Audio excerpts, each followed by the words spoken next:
ఒక చిన్న గ్రామంలో రవి అనే యువకుడు ఉండేవాడు. అతను హర్షాత్మకంగా ఉండేవాడు, కాని ఒంటరిగా ఉండడం ఇష్టపడేవాడు.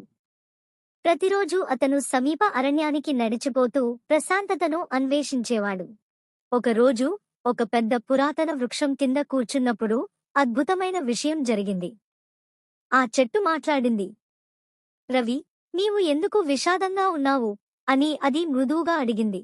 ఆశ్చర్యపోయిన రవి చెప్పాడు, నన్నెవరూ నిజంగా అర్థం చేసుకోరు. ఆ చెట్టు చిరునవ్వుతో చెప్పింది, నేను 100 ఏళ్లుగా ఇక్కడ నిలబడి ఉన్నాను. అనేక జంతువులు నన్ను సందర్శించాయి. నేను విన్నాను, చూశాను, నేర్చుకున్నాను. నీకు మాట్లాడాలనిపించినప్పుడు నేను ఎప్పుడూ ఇక్కడే ఉంటాను. అప్పటినుండి రవి ప్రతిరోజూ చెట్టు దగ్గరకు వచ్చేవాడు. అది అతని నిజమైన మిత్రుడు అయింది. ఆ చెట్టు అతనికి ఓర్పు, నమ్మకం, ప్రకృతితో ఏకాత్మంగా ఎలా జీవించాలో నేర్పింది. సంవత్సరాలు గడిచాయి. రవి ఓ జ్ఞానమున్న పర్యావరణవేత్తగా ఎదిగాడు. కాని అతను ఆ చెట్టుని ఎప్పుడూ మర్చిపోలేదు. అతను ఆ అడవిని ఉద్యానవనంగా మారుస్తూ చెట్టును రక్షించాడు.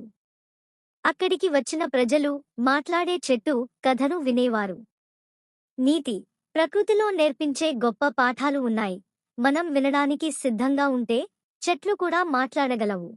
Please subscribe my channel.